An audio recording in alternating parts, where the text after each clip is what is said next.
Hey guys, welcome back to Scanning the Mind. For those of you who don't know us yet, I'm Varun, I'm a radiology trainee in the UK. And I'm Sanchit, I'm a psychiatry trainee in the UK. We did a video recently about my on-call as a radiologist, what a radiologist does on call, and a few of you on Instagram were asking what a psychiatrist does on call. Yeah. Which I don't know myself. So Sanchit, our resident psychiatrist, is here to tell us what you do on call. Yeah. Yeah.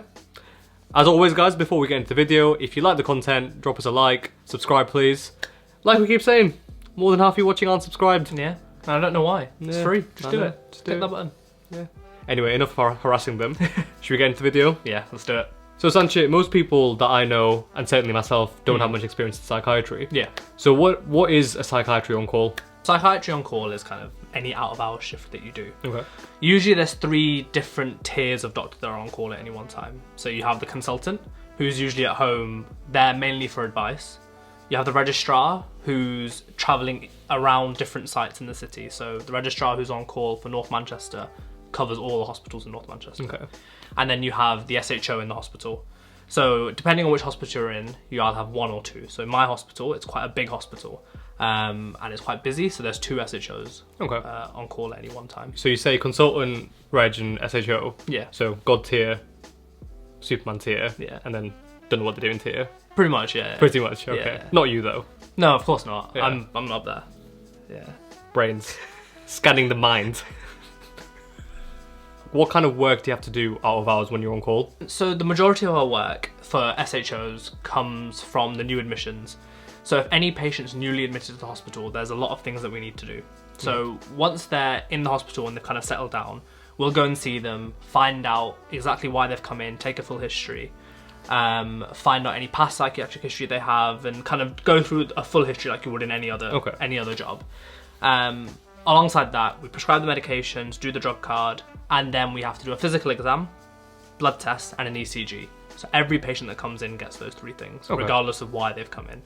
It's not like a medical history where you can take a history in 10-15 minutes. Oh, the dream. Yeah. Ask like the same 10 questions, bish bash bosh. Yeah. Diagnosis. Yeah. No, CT scan. There's none of that. So depending on the patient, some patients don't want to engage and don't speak to us. Okay. But if the patient's willing to engage, the histories can take like an hour, because you're going through so much and you're talking about people's emotions and what they're going through, so you can't rush patients. Yeah. So you have to be quite patient with them, sit down, be willing to talk about whatever they want to talk about, and kind of steer the conversation the direction that you need. But it can take the best part of an hour, and then you have to go back and document everything as well. Have you got those in some hospitals on medical ward rounds, I've seen the consultants and regs have dictaphones. Oh really? So they do the ward rounds, and I know that it's quicker, but they'll just at the end be like, oh, patient presents with blah blah blah blah, and that goes to a secretary immediately. Yeah. A secretary types it up and it goes in the notes.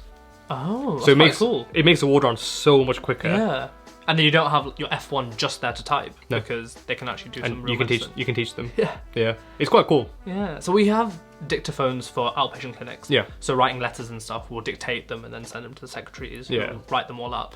But no, I've never seen that. So maybe you can recommend it. Yeah, maybe. So when we're not clocking in new patients, we're looking after all the other patients in the hospital. So in my hospital right now, there are 9 different wards, and that's roughly about 180 different patients. So any problems they have, whether it's psychiatric problems or physical health problems, we're in charge of that to look after them as and when they come up when we're on call. So it sounds like it's quite busy, and sounds like you're stretched in those different directions at the same time. Stretch Armstrong, the return only from character. Stretch Armstrong. So what kind of problems do people get admitted to a psychiatric hospital with? Okay, so in psychiatry, we always try and treat patients in the least restrictive way possible. So if they can be treated at home, we always go for that first. Okay. The only people that get admitted is when there's a risk to their safety or to the safety of others, and we feel that being at home is too risky. Fun. So then they'll be brought into hospital. The majority of patients can be split into two broad categories: people that have a problem with their mood, or people that are experiencing some form of psychosis. So you say psychosis. Yeah. What do you mean by psychosis? So psychosis in a nutshell is anyone who's lost touch with reality in some way. Oh, so like an Arsenal fan then?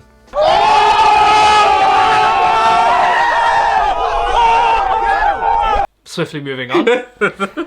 That can be split into kind of 3 main things that we see. So you see hallucinations, so you can have auditory hallucinations, so like hearing voices. Okay. You can have visual hallucinations, so seeing things that maybe other people can't see. Okay. And you can have delusional ideas or paranoia, so thinking people are spying on you, people are after you, yeah, the government want to get you, things like that. Okay. So people experiencing these things kind of come under the umbrella term of psychosis. The symptoms sound quite interesting, but to the person experiencing them, they can be extremely distressing. Yeah. And sometimes, because of that stress and the agitation that it causes, it can lead to the patient being quite at risk from themselves or from others or to others as well, depending on what they believe is going on in the world around them. Yeah, it must be terrifying. Like, imagine believing completely that the devil is there or whatever, and you just do not understand why other people can't see it. Yeah. So like they believe whatever they believe as much as I believe I'm sat here with you right now. Like, that's how concrete it is, that they think that they can fly, or that they are Jesus, or whatever it is, that they see angels walking around. Like, they believe it as much as you believe you're here right now. Like, it's quite hard to get your head around it. Is there such a thing as having like non-distressing psychosis? Is that a thing? Because I imagine if you just imagine if you believe there's angels walking around, not to sound like crude, but that doesn't sound that distressing. Yeah. So there are people who will have delusions and hallucinations that aren't that distressing. A lot of the time we won't see them, they won't get picked up. So people may have these thoughts and stuff that won't really get picked up by mental health services. If we have patients that we treat for mental health conditions and they get to the point where they're on a good amount of medication, their delusions aren't fully gone, but they're at a good level where they can function well in society, then you kind of have to weigh up the balance of what's worse, higher dose medication or whatever they believe. Living with that delusion. Exactly. I mean, I suppose if they're not harming themselves, they're not harming anyone else, and they're not risk to anyone, fine. Yeah, and there's lots of people that like live with voices, live with certain visual hallucinations, so it's not something that you can always just get rid of. As in, like, the psychiatrist knows that's happening and they just leave it because the risk of increasing the medication will outweigh the risk of them just living with that. Yeah. Oh, never knew that. Yeah, or some people are treatment resistant, so if they say with psychosis or schizophrenia, the longer you remain untreated, the harder it is for you to make a full recovery. So patients that have come in after experiencing stuff for a very long time may never get back to a point where all their hallucinations go away completely. They may always hear certain voices. And so medication can help dampen them down, but they'll never go away completely. But they might be able to function completely normally in society with them. Oh, interesting, never knew that. So now I'm an expert in psychosis. Yeah. And I kind of know what your responsibilities are on call out of hours. But what does your day look like when you're on call? So we get in for 9 a.m. All the shifts are 9 in the morning to 9:30 p.m. Or if it's a night shift, it's slightly different, then it's 9 p.m. to 9:30 a.m. So you go in, you have handover. So this is where the night doctors will hand over any jobs that are outstanding or anything that we need to be aware of. So certain patients that have been unwell, or certain patients that maybe have gone across to the general hospital and are coming back, so you have to chase up what's happened. So anything to be aware of, they'll hand that over to us, then they'll leave. At this point, me and the other SHO will just divvy up the jobs, so split them in half pretty much, depending on who you're on with. Some people have a preference for certain types of jobs, some people don't really mind. Some of the jobs that we get handed over need to be done straight away, so there might be someone who the night team have just been made aware is quite unwell, so maybe they're having chest pain or there's something else quite unwell with them. There may be a new patient that's just arrived, so these things need to be dealt with kind of now. There may be other jobs such as chasing bloods and stuff that are going to come back in a few hours, so you kind of put them on the list and then wait a few hours for them to come back. So it sounds like your day can be quite varied, and there doesn't really seem to be a set pattern. Is that an accurate assessment? Yeah, pretty much. Like, I know with your on-calls, kind of your main thing is you sit and you report scans. For us, it's we deal with jobs as and when they come along. So it's kind of good and bad. The good parts are, because there's no set pattern, you can have times where there's nothing to do, and then you have time to revise or look at your portfolio and do other kind of work stuff. Or make a script for a YouTube video. Because if there's nothing, there's no jobs, like there's nothing to do. Yeah, true. On the flip side, there can be lots of things to do because there are 180 patients, and say 20 of them have a problem. There's only 2 of us. So only like a small fraction have to have something wrong or something going on, and it does take a big chunk out of your time. So it's good and bad. It can be very busy because you're kind of stretching lots of different directions, but it can also be that there's not much going on because the patients are quite well and there's not much to do. What do you enjoy about your on-call shifts? So the thing I enjoy most is definitely speaking to the new admissions that come in, because these are the patients that are the most unwell. Kind of they're at their most unwell when they first get admitted. So particularly the patients that are experiencing some form of psychosis, I find it quite interesting kind of delving into the stories of what they're experiencing and what is going on in their reality, I find really interesting. And apart from kind of the interesting aspect, it's also quite rewarding speaking to these patients, because sometimes people will tell you things that they've not told anyone. It may be the first time they're speaking about quite traumatic events that have happened in their past, and so that can be quite rewarding that they've opened up and you've got that information from them, because that's the best way to help them, is kind of find out exactly what has happened. So you've told me everything that you enjoy. Anything you don't enjoy, there must be something. Oh yeah, something instantly comes to mind. Oh, go on. So I love talking to patients, clerking patients in, finding out about their stories, but it's getting back and having to document it all. I can easily talk to a patient for an hour and a half, like really get to know what's going on.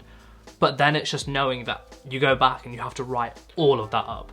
And everything is important. Everything they've told you is important. Every tiny detail. Yeah, so you need to write all of it down. You can't just skip bits and think, oh, it doesn't matter. It's like, I suppose medical and surgical clerkings, it's, you skip the vast majority of it, because they'll tell you something it's like, that's not relevant. Like, oh, it started in 1984, my hip was hurting. If you've got chest pain, it doesn't matter what you were like 30 years ago. Even though they tell you that all the time. Yeah. Whereas in psych, I imagine what happened 30 years ago, it means something. Yeah. So you need, like, if you get patients that really open up, it can take an hour and a half to document everything.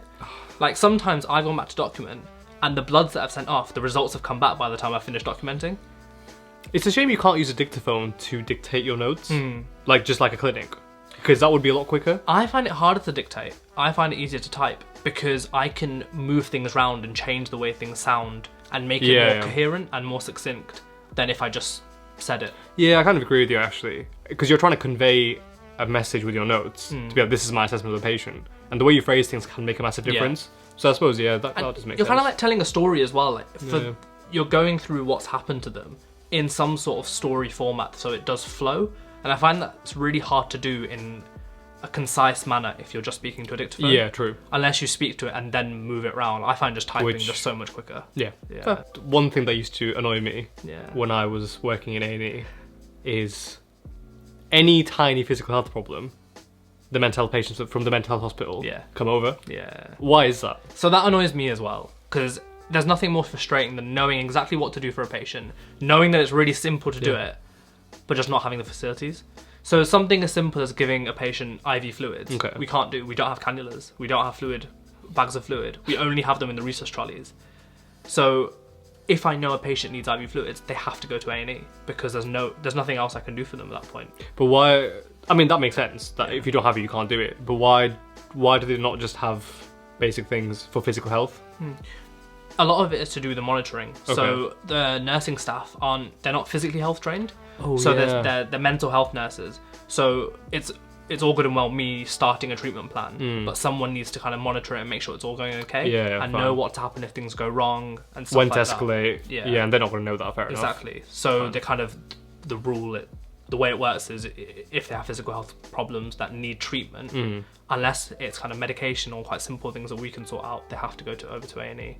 Like a lot of the time, I try and skip the A&E bit and I'll speak to the med reg and get them into assessment clinics or things like that, or day clinics, because our patients get sent across and they wait there for like 6 hours for something that a doctor's already seen them for. We know exactly what they need. It's not that big a deal. Yeah, they just need the thing. Whereas they'll go to A&E, they have to be seen by another doctor who'll realise that is what they need, and then they have to get it. And also, if you're not in a good state of mind mentally, sitting in an A&E department for 6 hours, it's quite traumatic at the best of times. Yeah. It's chaos, isn't it? Yeah. So I don't think that's the best place for someone like that. No, definitely not. Yeah. So sometimes patients don't want to go to A&E because they're like, I'm going to sit there for 6 hours. What's the point? And if the patients are quite unwell, they may not realise how unwell they are physically, and that it's quite important for them to get that treatment. So then you really have to discuss with them exactly why they're going across. They have to wait there. It might take a while. We'll call ahead to A&E to let them know that a patient's coming, and potentially they might get seen sooner because we'll send a letter with them and stuff like that. But yeah, it can be quite frustrating for us and the patients. Okay guys, that was Sanchit talking about his on-calls as a psychiatrist. If you liked the video, hit that like button. If you're not already subscribed, please subscribe. If you have any comments or questions for Sanchit, then drop them in the comment box down below. If you guys have any ideas about videos or anything that you'd like us to do let us know. On here. A few people ask on Instagram, but I don't think we are active on Instagram. Yeah, not as active as on YouTube though. Yeah. We're always checking out YouTube stuff. We more just look at stupid memes on Instagram, to be honest with you. But yeah, drop in the comment box down below. Apart from that, we'll see you guys next time. Yeah, see you later.